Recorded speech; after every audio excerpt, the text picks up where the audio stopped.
Greetings. Greetings. Welcome to Film Gazers, a podcast focusing on the science fiction, horror, fantasy trinity, and 20th century entertainment. I'm Steph. I'm Jess. We're cousins slash besties. Join us as we reminisce, discuss, and review films.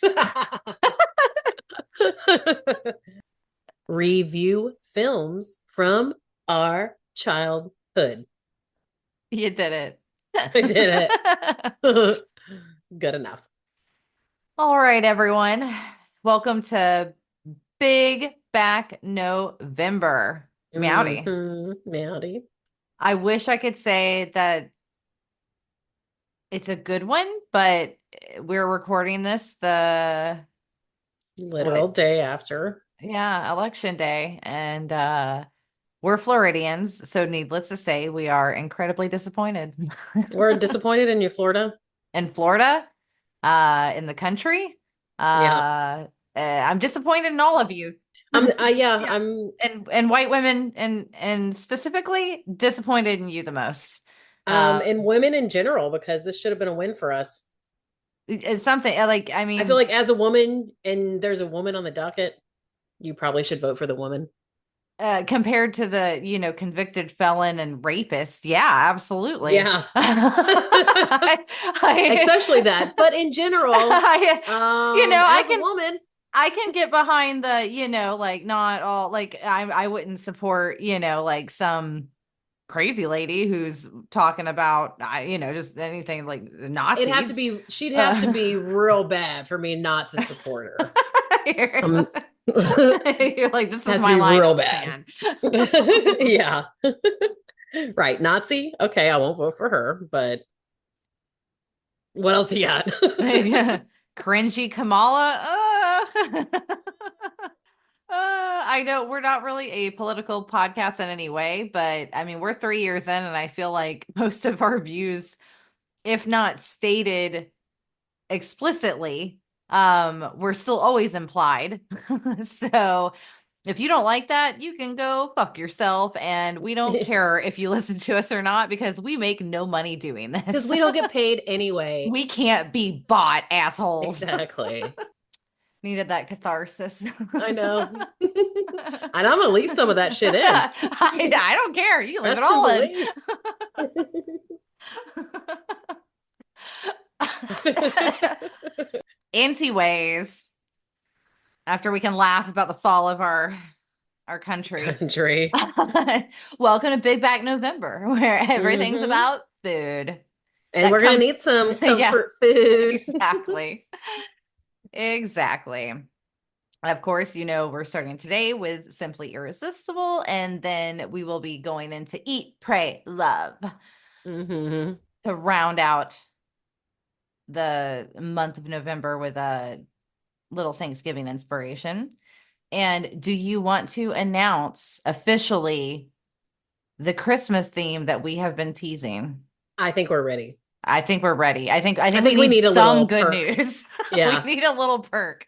We need a little bit of a pick me up. Like, considering the nature of the theme, I'm like, but is it a pick I feel like it's appropriate. me I up? feel like it goes. Because by December, who knows? It might be a foretelling. Might be a glimpse in America's future. All right, so I'll do a little drum roll for you. Okay. I didn't know you meant with your mouth. Well, I had nothing. I realized I had nothing to really like. So Yeah, no 'cause I drum didn't roll. hear Just, anything. just go. Just go. Film Gazers presents Cannibal Christmas. Yes. And we can for sure give you one of the films that will be featured, which is, funnily enough, a shared childhood favorite in which Hmm. we even had the soundtracks. Yes, that I downloaded from Like Napster. Napster. Which That's how also old we are. surprising, it was even on Napster. I know, because it was not a well-known movie, I don't think. I don't believe it was well known or well liked. Right, especially well-liked. And without further ado, that film will be Ravenous. Ravenous. Ravenous. It's a plus cast, A plus soundtrack. He was licking He me. was licking me, which I still say all the time. It's It's one of the go-to quotable. quotes. It's a Quotable. quotable. So, when you're not coming up with bomb ass themes, what Oh else my have you been gosh, watching thanks. and doing? We're still watching Frasier, the new one, Nice, and nice. the Matlock with Kathy Bates. We've Oh, been you watching that one started as it. well. We did. How is We've been it? watching it after we watch Frasier weekly. Nice. That's in our weekly rotation now. It's cute. It's It's just no it's a li- Matlock. it's a little hallmarky, Oh, I would say. Because the premise is that she's not like her name's not really Matlock. She's saying her name is Matlock because she's kind of like going undercover to like expose something or kind of like a long game, ugh. I essentially. hate it already. Yeah, I was like, I mean, it's different, but I was like, and then I don't know. And then they do like say that, like in Monk, how he's like, this is what happened, and he Hmm. tells you what happened. Yeah. Instead of that, she'll be like doing these things, and they're kind of obvious as she's doing them. You're like, okay, I understand why she's doing this. And then they'll do a recap where they're like showing what she's doing, and then she's telling you what she's doing.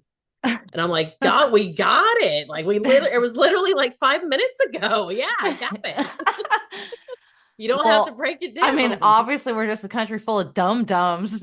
Well, They this gotta, they is gotta true. spell it out three fucking They gotta times spell in a the and Matlock then show. when I dropped that pitcher of water over there, you saw that, right? I did that because Oh Lord. you're like, yeah, I got it, Kathy. And then it's also, I guess, because she's older now too. I didn't realize she even did this until it's so noticeable now, because of the way her voice is now that she's older. Hmm. But when she's getting real dramatic, she goes real deep like this. So I'm like, Oh, we're still poor old watching it. Kathy. We're still watching it, I'm but still watching it. I'm supporting Kathy Bates because I like her. yeah, no, I don't like. I don't It's blame not you there. terrible. It's not the worst thing Yeah. I've ever seen.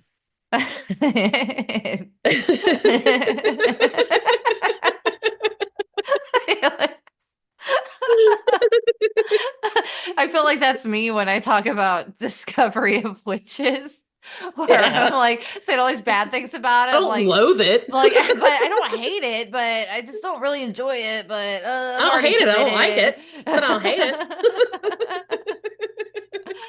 Uh, Speaking of which, I am Yes. coming to a close with Dragon Ball Super. Uh, Duh.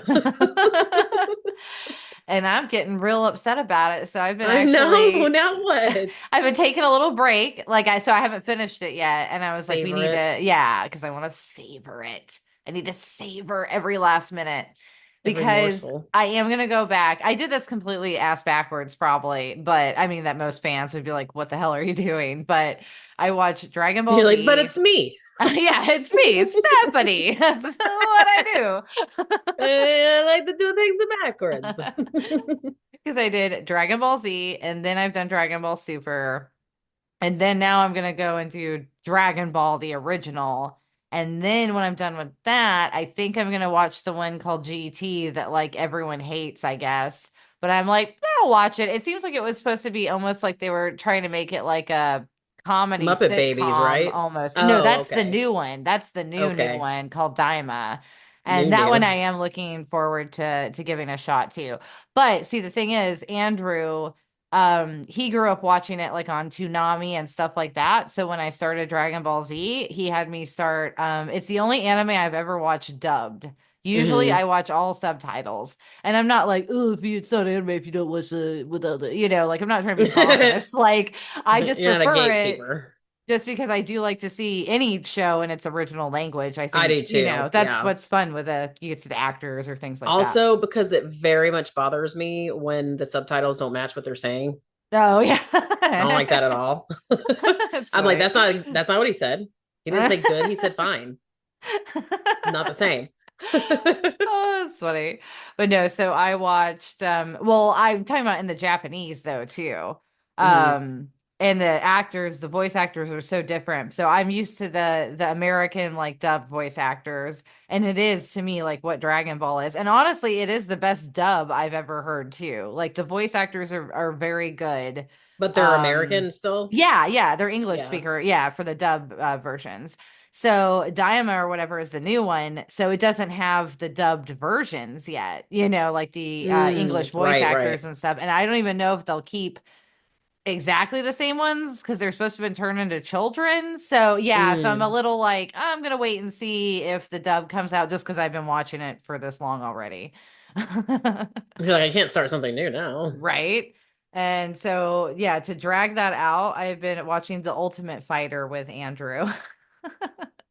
Oh my gosh, the reality show. Well, I guess I mean, it's not really a reality show. It's really just they It's a have like, competition show, right? yeah, it's just I used to watch that when it was on Spike I guess Network when or I think of whatever. reality, sometimes I think of like, oh, you put them in a You're house thinking and of it's like like the real world. drama. Yeah. It's a That's reality reality TV is competition. more than that Yeah. now, And Stephanie. it's for them to get into the UFC, like the Yeah, I used to winner. watch Yeah. that all Oh, the yeah. time when Yeah. it first started. Yeah. I used to So, be obsessed with that show. Forrest was my favorite. Do you remember him? no, I just watched the first season I watched. We did it on ESPN because we have that app. But because the final episode is like a fight night or something, that's only available on this other specific app that like the UFC has. So we didn't even get to finish the season, like to see who won. Are you serious? Yeah. So I was cliffhanger. Oh, that's bullshit. Was it like the very first season? No, this was like a newer season. Oh, So I think maybe if we go back and watch some old ones, maybe that's not the case. Maybe that was like a new thing. I don't know. Either way, it was kind of annoying. So I don't know. I probably won't continue to watch them. yeah. I And mean, I if just you want could to go point back and out watch like the old seasons, they were really good. the ESPN app is pure garbage. It is one I of the worst streaming apps I've ever seen. Like, hands yeah. down, the worst. I So have no desire to use it. yeah. I'm like, do better, ESPN. You have Do all that better. money and you can't fucking make an app that's like more organized. It's ridiculous. It is just like wild. It's just like not, I don't know. You could scroll for hours to get through stuff. Like nothing's organized in any kind of Mm-mm. way. It's I'm very particular about my streaming services. That's why sometimes I'm like, I'm just gonna watch Netflix because it has the best controls. I You mean, know, yeah, you can like skip the intro. You can, when you come back to it, it already has it there for you on your, yeah, like I continue mean, that's a big watching. thing that some of these streaming services, like even Disney when they first started, like it was so rough with some of that stuff. And I was like, Hmm. I'm like, you're Disney. Like, this is Do unacceptable. better. You I can't just know. copy Netflix. What the hell? I know. Like you billions of dollars. It's get better designers and shit. Jesus. Yeah. So that's what we've been up to. The huge, which The is huge. not a lot and random shit. But still, it takes all day and all week. So in this episode, we watched 1999's Simply Irresistible. It was directed by Mark Tarloff, written by Judith Roberts, produced by John Emile, Joseph M. Caracciolo Jr., and John Fiedler. It was starring Sarah Michelle Gellar, Sean Patrick Flannery, Patricia Clarkson, Dylan Baker, Christopher During, Larry Gillard Jr., and Betty Buckley. Cinematography was by Robert M. Stevens. It was edited by Paul Karasik. Music by Gil Goldstein. Production company was Regency Enterprises, and it was distributed by 20th Century Fox. Released on February 5th, 1999. So this probably was meant to be like a Valentine's Day date night kind of movie, I'm Oh, sure. so romantic. Running time 98 minutes. And the budget was 6 million and the box office was 4.4. Ouch. really bombed. Say it was a flop. Yeah, total flopper. So, obviously, since this movie kind of sucked, there wasn't a ton of facts. I did find a little bit of trivia on like IMDb, and then luckily, there was I guess it might have been a podcast or it was an interview. I was reading the transcript. So, but I found it at slashfilm.com and it was an interview with Mark Tarloff, the director of the film. So that's where I got these fun facts from. Several of the scenes of the movie were actually shot inside New York's Henry Bendel department store. And so as not to disrupt normal business hours, everything was brought in and out each night so they could film during overnight, which just seems like, I don't know, a lot More of work than work. it's worth.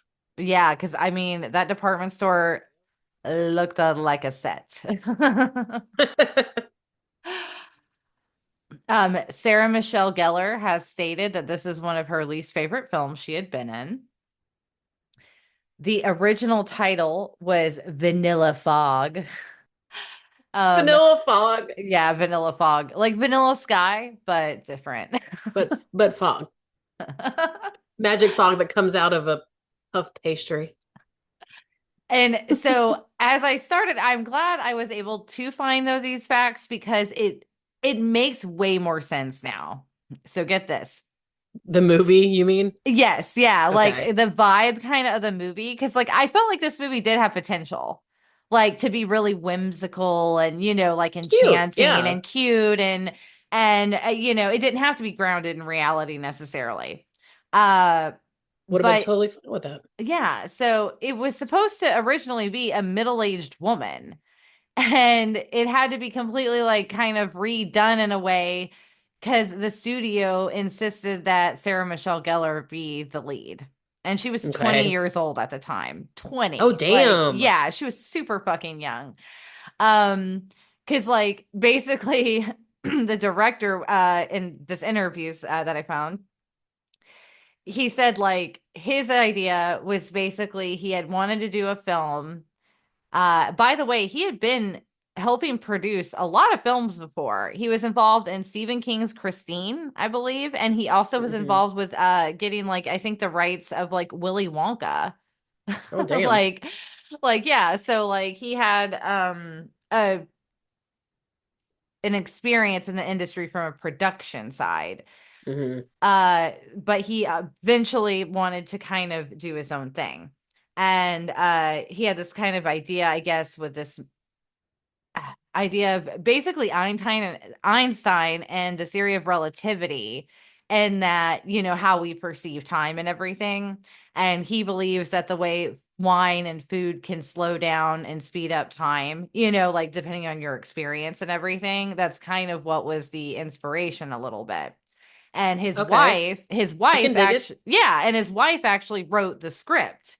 So it was very much like their kind of little love Love child story. almost. Yeah. Oh, Like, that's I mean, not cute. necessarily even their love story, but a Oh, love but story they right. wrote, together kind of came up with.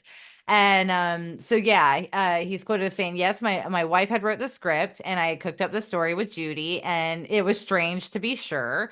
It was written for Holly Hunter, is who they wanted. It's kind of who they wrote the story for because he knew Holly Hunter, so he figured he could get her to do it. And I guess she was going to. And then the studio just basically fucked them, is what it sounds like. He said, he was like, when the studio wanted to rewrite her, it was not an easy conversation. They went from Holly to Sarah Jessica Parker, actually, at first was considered. And I think he really liked her even more than Sarah, at least, because she was still at that point a little older, as well. Like, Hmm. I think she still could have, got Sex in the City, all that. She could have pulled off the at least she's a woman in her 30s or something. Right. And then it went to Sarah Michelle Gellar because she had been in Buffy and it was still so big. So naturally they wanted to throw in their their TV celebrity into their feature film. And he was like He was like, it was not fun to talk to Sarah Michelle Gellar about the script that was about a middle-aged woman. He was like, she's 20 years old. He was like, Hmm. she's not going to get even the pathos of where this type of woman would be. He was like, the original older woman in the script had never found romance before, and it was because she had never found her passion. Like, it very much was about her finding her passion, which was cooking, and then romance soon followed it. And then there's like the magic crab and all that too, So it was supposed to be a little more like kind of fairy tale like, but Right. more of about her finding herself. And when she does that, that's when she finds love because she is happy and, like And she loves whatever. herself. And yeah. Yeah. So it was supposed to kind of have that whole kind of feel to it. And he was like, and that's a very different story than the one that ultimately happened with Sarah. He was like, as soon as Yeah. you put Buffy in a movie, nobody's going to be talking about the reflective self versus the actual self. It's not a concept suited for a 20-year-old. Well, exactly. Yeah. Yeah, because he was saying though that he also was like, maybe I should have regretted like being insistent upon directing it myself, because maybe then like a real director could have salvaged it possibly. But I'm like, it doesn't sound like it. I mean, let's be honest, Sarah Michelle Gellar was not good in this movie. Mm-mm. Um, so it just seems like this studio bad call, on their part, because the script just wasn't meant for this, and you can just tell like they weren't all into it. But he said That's what happens after. when they get involved instead of letting them do what they're. Exactly. I know. Yeah, because he said after 15 to 16 years of dealing with directors, he was like, I know it's a mistake. I know I made a mistake now, but at the time it was a very personal story for me, and I didn't think anyone else was going to do it as well. So I took all of my personal capital along with Arden Milchan to Oh, get it made. And oh I didn't no. want it to go to anybody else. So he really, yeah, he even put, I guess, his own money on this, and like it lost money and stuff. But again, I think if you're a studio and this person is like putting in their own money, fuck you. You don't get a say. You don't get to put in whoever you Exactly. want, like, well, that's kind of bullshit. So, First off, you um, never put in your own money. yeah, yeah, agreed. Look at Unless J-Lo. unless it's you by yourself and you don't have to worry about studios fucking telling, like doing anything to it, and you own the whole damn thing. That's a little different story. Like independent people, I can get like one thing, but yeah, some of that other stuff, I'm like, no. Right. And this was the last film that Gene Siskel refused before his death, and he gave it a thumbs down. He's Like, probably on his deathbed. I was like, no, no. I need to cleanse my I know. How horrible. I was like, man, poor Siskel. palate. So that's how that was the note I decided to end the facts on. Maybe this movie killed him. Maybe. He He was like, developed piece of shit. he developed a shellfish allergy. Wink. Oh, which by the way, I just want to point of note that I did have my allergy test follow up, and I am not allergic to shellfish. I just went into Nice. anaphylaxis randomly that year for we don't know why, but it wasn't from the scrimps. Well, at least it wasn't scrimp.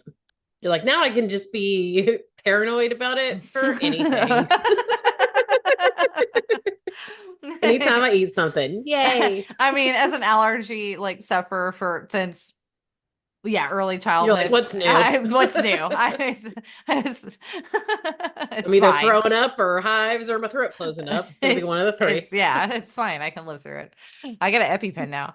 Yeah. You're like, I can do whatever the I'm fuck I like, want. girl, I didn't even have an EpiPen before. I've been living my whole life without an EpiPen. I was just already like, let's let it roll the dice. You're They like may. living on the edge.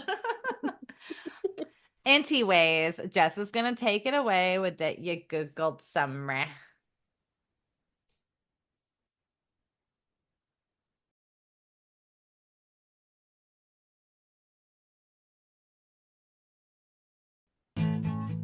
After her mother's death, mediocre chef Amanda Shelton is having trouble attracting customers to her family's restaurant. While shopping for ingredients, she is given a magical crab by a mysterious stranger who not only helps her cooking skills, but also helps her land the man of her dreams. Dot, dot, dot. Powder.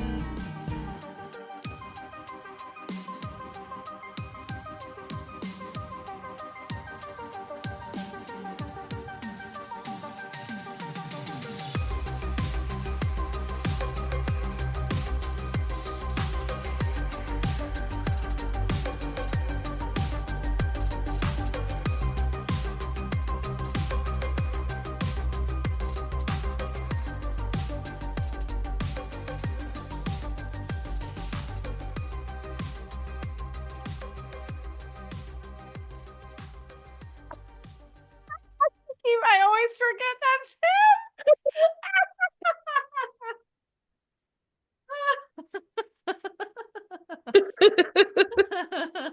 I mean, he was the man of my dreams.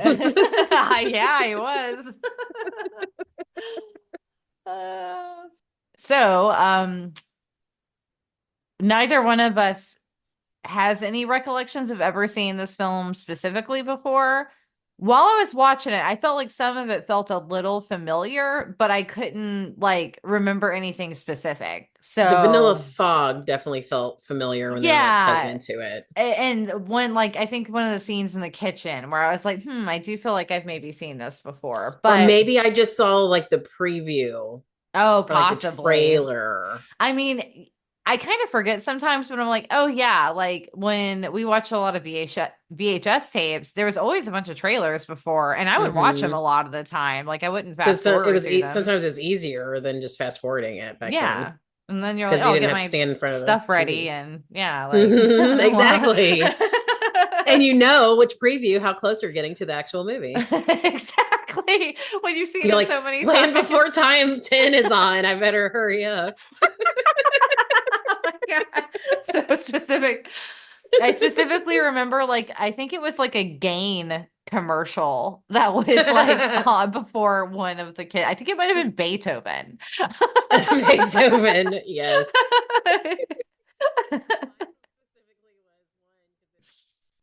So yeah, we really didn't have any memories of this film. Um, it's from 1999, so we both would have been fairly youngish. I think you would I have was been what, probably like middle school? 14. Yeah, and No, 99, I was like ninth grade. oh, okay. So I still might have been okay, yeah, I think I was in sixth grade then. Yeah. Hmm. So I was middle school, you were high school in our baby years of those institutions. Yeah. And yeah, I guess I just missed this one, which is weird because I did watch a lot of these kinds of movies, especially at that age. It's Hmm. PG-13, so it's not, anything too crazy for even those days standards. Right. For the 9 days. Yeah. Alrighty, so we're gonna get into it. Into It it. it starts off incredibly Hallmark, Hmm. walking into like a little farmer's market, like restaurant vendor type thing, in the big city. And the big fatty. And everyone's giving her like bad juju vibes. Like, I feel like they're looking at her weird, they're making it very obvious. And then you kind of get these people, finally, this one like jackass guy that apparently, I guess, was her ex-boyfriend. Oh, who? I didn't get that. Because when she was talking to, I guess her aunt or whoever helps run the restaurant with her, when she was like, Hmm. oh, and she was talking about them, Oh, and the yeah, guy that they, works with her, the sous chef? no, no, no, no, no, the guy at the Oh. farmer's market that worked the stand that was like, sorry that you're gonna lose your business or whatever. Oh, I guess I didn't even notice him. Yeah. And so he makes like a catty remark to her, and she's like, what the fuck are you talking about? Like, I know I'm not doing that great, but Oh, geez, assholes. Like, right. yeah. So they kind of at least give you that off the bat that, like, not all is right. You kind of find out her mom's dead pretty quick. They spell that out for you. Um, Right. because she meets the crab man. And Crab man. he has a whole bunch of crabs for her. And Hmm. of course there's one little sassy one. And I like to think that that crab was her mom. That would make sense. Yeah. That's Her mom came that's back as a magic crab. that's my headcanon for this film was I'm like, that's her mom. That's her mom that That, she paid $59 for. well, she paid for a whole basket of crabs. Okay, I guess I Yeah. only saw her getting the one, and I was like, for one crab, Yeah, no, there was like a whole basket of them, I think. okay, that makes sense because later when she was making the crab dish, I was like, well, she didn't cook the crab, so what crab did she use? Made me laugh. So that sassy crab is the little meat cute for them because we meet Sean Patrick Flannery and he is the Sound like you said meat cube, it's, this like is the bouillon. this is the meat cube. This is the meat cube. What in the Borg is this?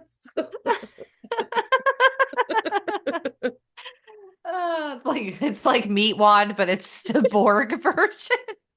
When he gets taken over by Borg, he becomes meat cube. The crossover you didn't know you needed. How perfect.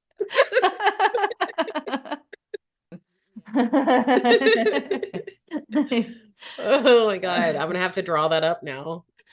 The meat cube, and he has a Meat little cube. his little headpiece on him. Oh, I love it. Anyway, back to this shit movie. Back to this bullshit. Yeah, it says it feels very Hallmark to begin with. Her outfit is terrible. Andrew could not stop roasting it. He was like, "That is the worst tank top I have ever seen in my I don't life." even remember what it looked like. What it looked like. It was like it looked like a scratchy gold kind of Mm, fabric, and then it kept gaping open because it yeah. it didn't even look like it was finished, to be honest. And even Andrew was like, "What is this amateur project runway shit?" And I'm like, "Preach it, say it." And you He's can like, tell where's Tim Gunn when you need him? And you can tell they fuck up, or they knew they fucked up with this ugly tank top because then in like another scene, she is in like a full like push up water bra like type thing in it to like, I guess, get it to like quit gaping open. Right. So- They're like, just change the damn tank top. I know. I'm like, this change. Well, because then they're like, oh, I have to go back and probably redo the scenes. So basically after this little meet cute where she kind of makes a little talk with this guy because she's like, oh, he is really handsome. And she's like, do you Hmm. own a restaurant? You don't look like it because you're wearing a suit. And he's like, you're right. I don't, but I'm helping because he's a department store manager. I don't know what he is. I think that's what he's supposed to be, and yet he's doing all these crazy things. I mean, of course, I guess I am gonna sound so unclassy, I guess, but I had no idea this was a real fucking department store. I've never been to New York, and if I do go, I'm obviously not gonna go to some fancy department store where I probably can't afford anything. Exactly. Where they Um, have a China department. yeah, because I mean, they even apply that she has never, she's like, I don't shop here when he asks Right, her. right. Does it look like I can shop here? I know. So I'm like, so obviously this is not a store that any of us normies would be privy to. Right. Um, Like, I don't uh, even want to walk around in there and accidentally fall against your right? person. Which she does on all of the perfume, which was horribly merchandised, by the way. Who put I square didn't boxes realize there like were that? perfume bottles. I thought there were watches. No, so precarious. I was like, no, that is just terrible merchandising on your employee's part. You should not be celebrating that. Like, Exactly. They're like, oh, it's perfect display. Is it? is It's it though? class. It's fucking class. They're like, Oh, our customers aren't clumsy because they're rich. Or maybe that's richness what they want because comes. their customers can just buy all of that, whatever I they don't break. know, possibly, or it just comes with an innate ability for balance. They're like, we balance our finances perfectly, so we're never gonna knock anything down. So we're balanced in all aspects of our lives, which you can totally tell because look at all the celebrities and how balanced they seem to be. Super well balanced. Super well balanced.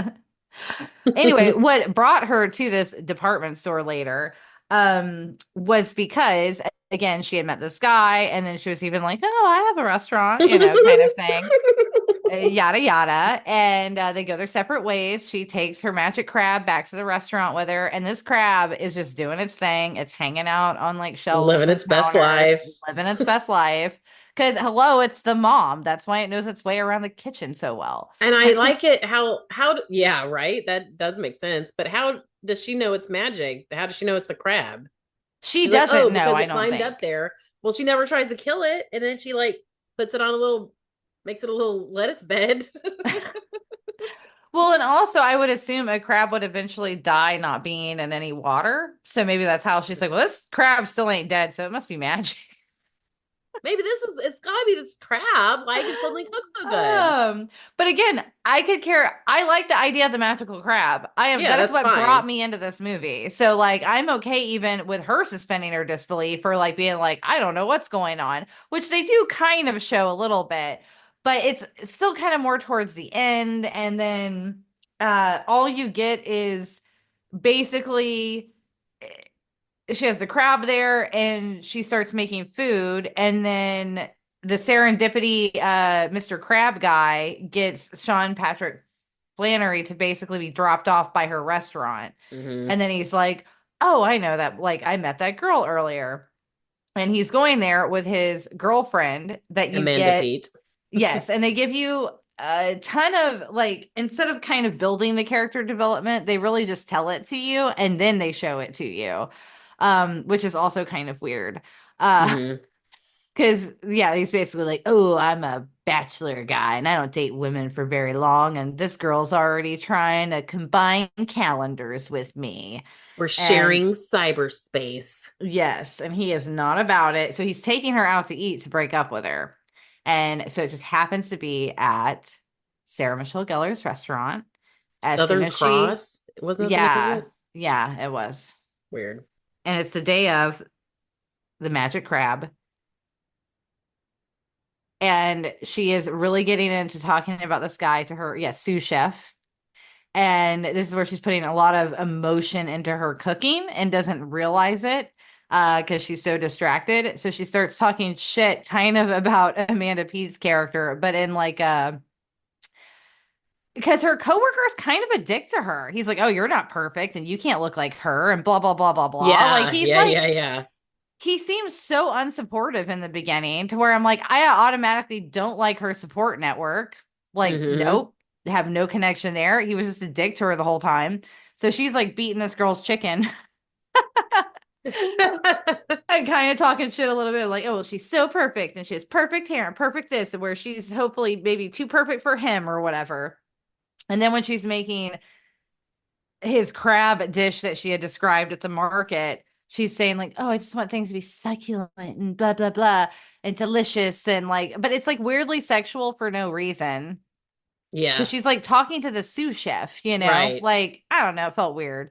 And And then like the whole adjusting the belt thing, like thinking about sex every 4 minutes and yeah, like just little things like that were thrown into the film when her character even acts like super naive and like innocent and like, oh, I could never. But then she's like fully like on mentioning it all the time later. So hmm. I'm like, okay. And then that's when we get the big reveal though. She magically looks down and all of a sudden she made these amazing dishes. And even the sous chef is like, oh, whoa, where'd that come from? I'm like, y'all, you Yeah. were standing right in front of her. I'm like, so I always wonder, I'm Not an like, were oven they, got turned on. I know. So I'm like, okay, that was the one thing where I was like, it's food. Like you do have to at least explain how she made the food a little bit. But they do show later as the film does progress that it is her like they mainly just show her stirring a lot. Like Hmm. that seems to be the main component of her cooking is just stirring things in a bowl. Yeah, Um, and and she that's mostly baking. yeah. and she brings out the dish, and this is when we get the full reveal of kind of what this movie is actually about. Um, Amanda Peet eats the chicken, but she literally feels the exact same things, is even saying the kind of things that Sarah Michelle Gellar was when she was preparing it. And he's the same way, only he's like, oh, it's succulent, it's delicious, it's blah, blah, blah. And we get a whole shit show, and some plates get broken. And that's what brings her to that fancy ass department store, because he's like, I got you. Buy And she whatever shows plates up. you want. Yeah. And then from there on out, it's just kind of like, I feel like I was thrusted into a Friends episode. Like I was living in that reality. Like in 1999, I was living in like a Friends New York episode, like where Right. everything in this film felt like a TV show almost from that era. Hmm. The camera, even like the way the camera looked, like it looked like television almost. Yeah. The set design, and even obviously the department store, if it really was that real department store, yeah, it just like reeked of 1999.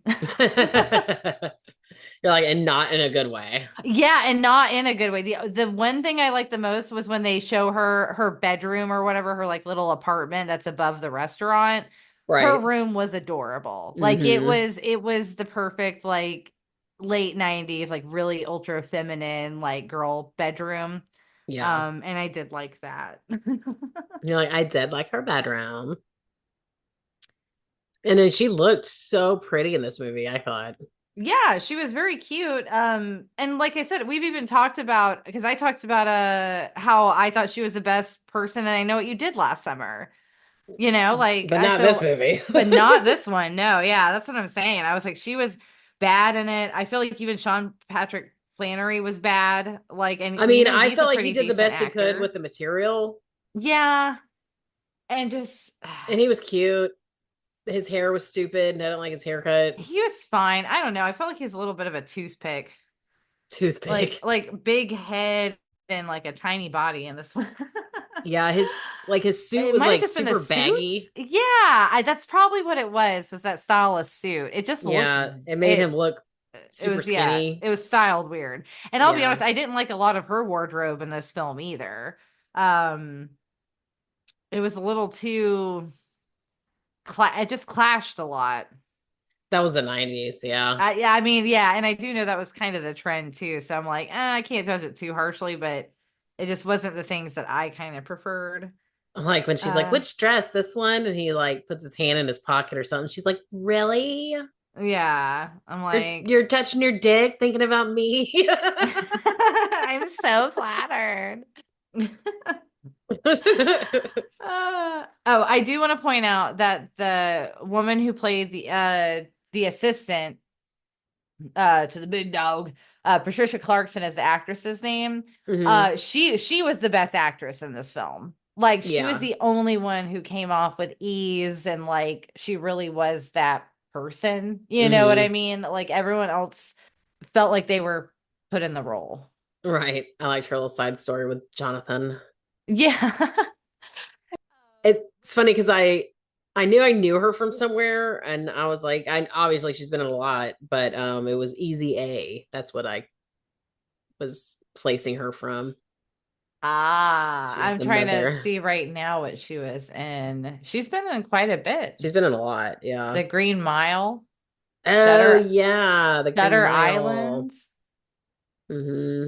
Nice. Nice. Nice. Did you also see, I mean, here when they were talking about like things that they didn't like or whatever, and they said rum raisin is I the worst. know. I was like, who the Worse fuck are than blue you? cheese and dirt. And I said, Um, I'll Stephanie's have you favorite. know, I would eat all of those things. I have eaten dirt. I love blue cheese. I know. And I like I Haagen-Dazs like rum rum raisin. raisin. It's not my favorite, but I like it. I know. In 1999, that was my favorite. In So how 1999, dare you always they? got that, and I always got buttered pecan. Yep, those were our flavors. And anyway, that where that girl, the assistant, basically is like stroking that guy's ego for them to be Hmm. able to get what they need to do done and stuff. And he says, "Oh, you're like a man. You think with your nuts." Yeah. I was Like, like, "Ugh, okay. I don't like that at all." I was like, that does it for you, lady. Think with your nuts. She should have said, yeah, that's why they call me the Nutcracker. Yeah, there we go. That would have been the line. So after their second meeting in the department store, this is when things start getting a little more intense between them. Uh she's like, "Oh, you can like, come for dinner or whatever." And then he doesn't show up and he kind of lies to her. But then he's like, "You know what? I really want to go." And Wishy-washy. yeah, he's real wishy-washy. And they basically have this like amazing night.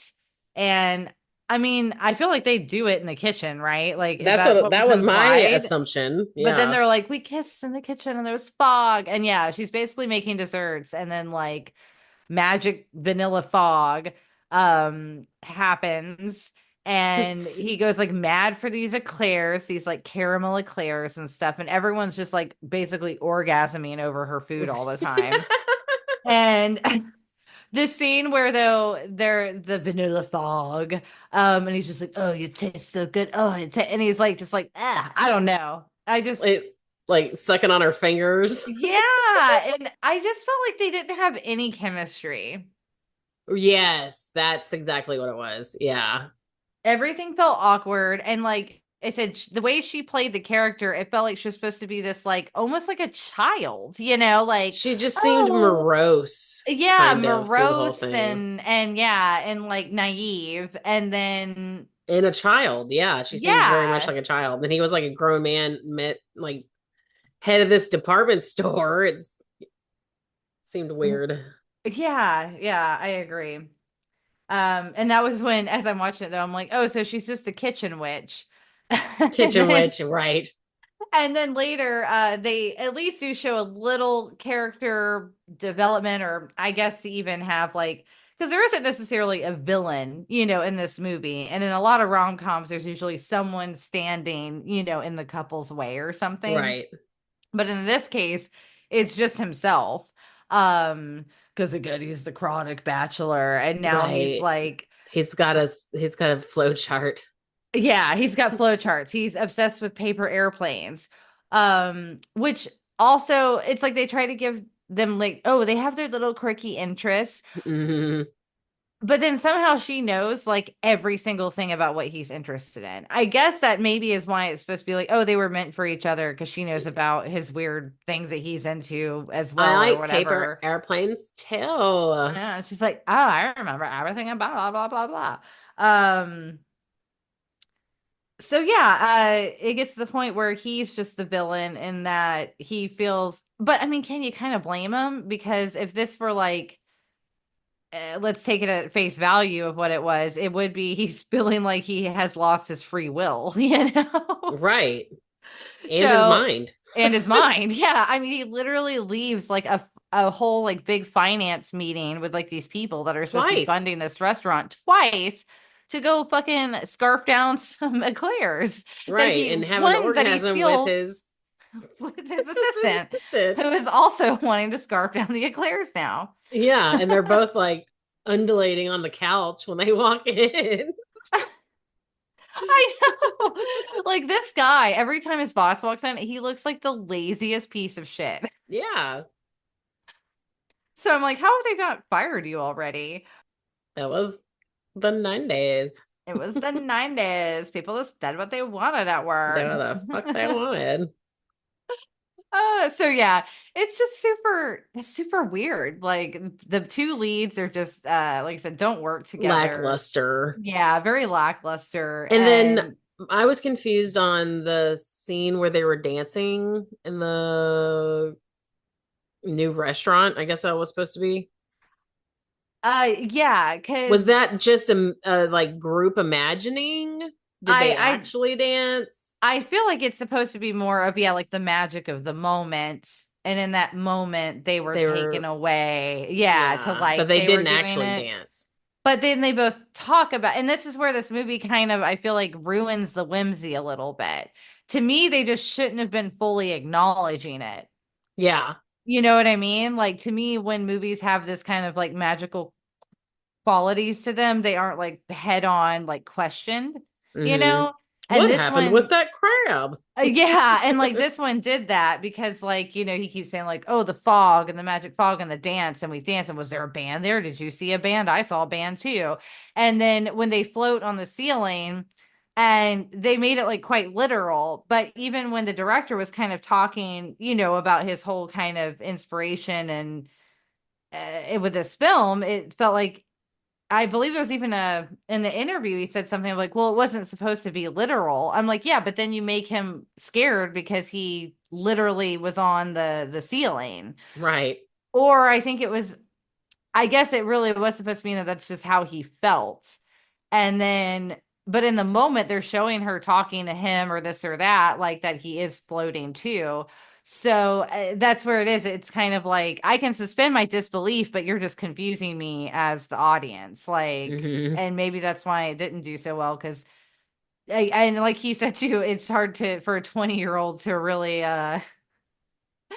kind of embrace this kind of self-reflective and all the stuff that he had talked about relativity and all that when this was supposed to be, I feel like a more mature love story and about finding passion and things like that. And they just turned it into like what was supposed to be a 20-year-old rom-com.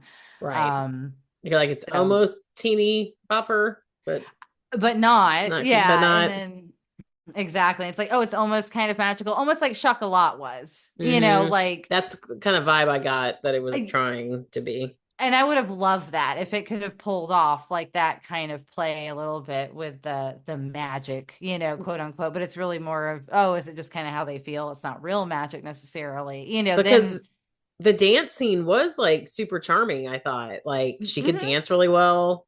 Yeah, it was a pretty scene. Again, I hated the 90s aesthetic kind of that stuff of how it looked in the some of the set Oh itself, my God, but that floor. it was crazy. When he was like, I I don't know about this floor, dude. And he was like, no, trust me. I'm like, the Beetlejuice floor? You think that's a good look for a restaurant? And I was like, I hope nobody comes in Beetlejuice. here and has a couple drinks because they're going to be falling.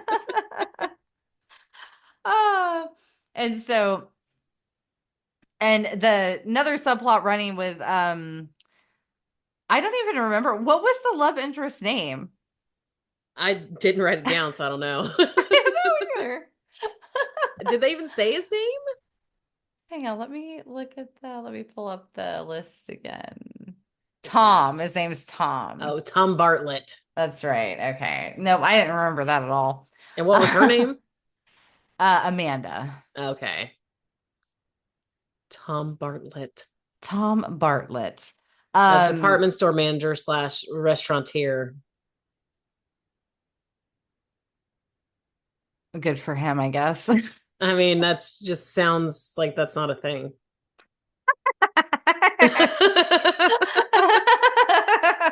Especially for as little as he does in a day. All he does is go out to lunch. I know. Um, the subplot with him has been again setting up his own this restaurant or whatever he's supposed to be working with the department store, and they're supposed to have got this really elusive, like crazy French chef, and the guy bails out. And during the height of the climactic part of the movie, basically, where he's like refusing to talk to her and full blown like calling her a witch and like trying to avoid her and everything. And she shows up because he left when he was, I guess, floating on the ceiling. His wallet fell out or whatever. So she's like, "Here's your Mhm. wallet, like whatever. Like I'm fucking done Get the too. I fuck get out. it. Yeah." And but the assistant is like all about them orgasm eclairs. So Henceforth. yeah, henceforth. And she's been sharing them with Jonathan. So she's like, this is the girl that made the eclairs. Like, she's a real chef. We can just get her to fill in for, like the opening thing or whatever. Hmm. And Because the Tom chef is left. not about that. And then now she's like, just to be kind of spiteful, she's like, fuck you, I can do this. Hmm. And so she agrees to it. And then you get the big finale, the big finale. And She's that's gonna when do I it. started falling asleep. Oh, this is when I was like, can this just be over with now? Yeah, I think I was kind of over it by that point. I was too. I'm just like, And very, very okay. sleepy. Yeah, I was like, I thought this was gonna be at least a little funnier because of the nature of the movie. Wasn't really. It It, wasn't even like that. Yeah. some people tried. Just like I said, there was no chemistry really between them. I didn't feel like there was Mm-mm. any reason for them to like each other, like kind of, or to even pursue things as heavily, like as they're doing so quickly, even, like Because they during really didn't this have anything in entire common. movie. Yeah, I mean, we don't even really know anything about them other than their very superficial, She like I got a dead said, mom. things. Yeah, she's got a dead mom. She has no confidence in herself. She's never been a good cook, like yada yada yada. And they don't even really show her passion for cooking develop. Like I said, she just happens to be talking and oh, all of a sudden I'm good at it. Like, Yeah. She's you like, I wish know? that everything would just work out for me. And then it does. The end. Yeah, the end, exactly. And she has her big final the menu or whatever that they serve, and every course is amazing, and she's doing really bad at first with all the other chefs, of course, because they're like, I don't want to listen to this little girl. She doesn't know what she's doing. But she quickly sucks up her tears eventually and gets that shit done. And they're all like crying when she was crying, and they're happy when she was happy. And um, I did enjoy the scene. I think that was honestly the best part of the movie, though, was that very end part. And it was the funniest of the film, having everyone, collectively crying and being mesmerized and this and that. Like Hmm. that was the most, I guess, magical part of the film to me. And it felt the most magical, like it had that quality about it to where I was like, oh, that's fun. But by that time it was too late. Like the rest of the movie already kind of sucked and was boring. So the Yeah, you're final like, I was scene already didn't, zoned out by then. yeah, it didn't make up for it enough, in my opinion. Because yeah, that's pretty much it's like, oh, and now everything's fine because he decides to like listen. I don't know I see, I don't even remember now. No, I like I said, Like I that's how forgettable it kind of was. Like, yeah, and he like uncomfortably keeps holding her by her like full neck. Like you would wring how you would wring a chicken's neck. yeah. And I did not like that. And it really bothered me. And in my He did a lot notes, of I was face like, touching, yes, period, he's a which I face don't like. toucher. Yeah, I don't like that. Nope. Powder was not a face toucher. uh, no. Either way, they end up. Oh, that's what it was.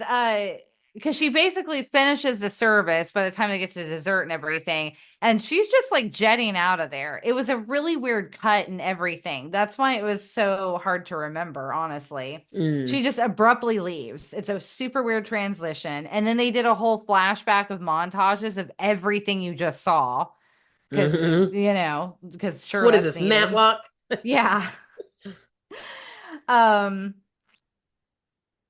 And then for some reason they meet up halfway, and then he's like, oh, I'm sorry, or I don't know, I think I love you and I just didn't want to admit it. And I don't know, it just seemed like a bunch of bullshit. I'd be like, fuck you, dude. Exactly. You had two chances and you squandered both of them. I know. And at one point they do feed the crab some little food and it like slurps it up, and That was cute. that was cute. That I remember that part. That's cute because Yeah, he's like, that have a little part. taste. Yeah. Because And even the he crab had went, and I was like, um, oh, it's so cute. You get a little crab Nelly can marry and have their little crab baby. That's also her mom. That's also her mom. And now this crab will live with me forever. But yeah, either way, they're like, I love you, the end. Like now all of a sudden they admit full love. I don't, it was, yeah, it In was a like really, 3 days. Like it was it's like very a week. quick. Yeah, it had to Yeah. have been like a week tops. It was a lot. So uh this deserved honestly to flop. It was a flopper. It was definitely a stinker. Well, that was simply irresistible. Hmm. I apologize. I picked that one out. It was free. It was fine. That's fine. I Yeah. don't enjoy Plex though. I can tell you that the commercials were awful on that one. Oh no, I've only ever used Plex for I think I have movies I own that it like hosts the digital codes or something Oh, maybe. okay. So that's the only ones I've watched on there in the past. On this one I actually had it downloaded on my Mm, computer. So I watched it that way without commercials.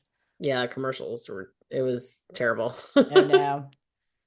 And as always, guys, you can find us at Film Gazers on all the social medias. And if you're interested in the Discord, which we have actually been posting in a little more often, I was super proud of us. Yes. I posted like twice, I think. I mean, and you did some graphics, did your little cozy I watch list. did. That was So very fun. check that out if you want to see what Jess is going to be watching this November. I'm going to work on one too. I just hadn't thought about it yet. So maybe that's what I'll do after we get off of here is maybe figure out my cozy watch list. Nice. Oh, and I didn't announce it in the beginning. But I'm not obviously going to be doing my 8 nights of Harry Potter again for the podcast. And Right. Andrew has specifically requested that I not watch Harry Potter this year. Harriet.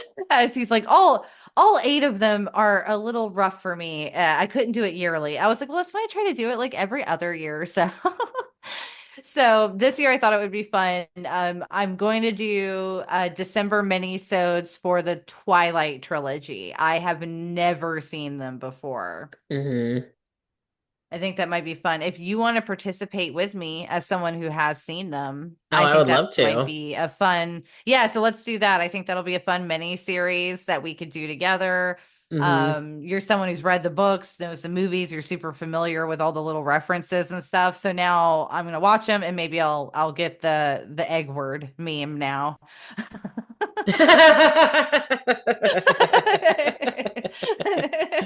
Oh, that's so funny. uh, so Especially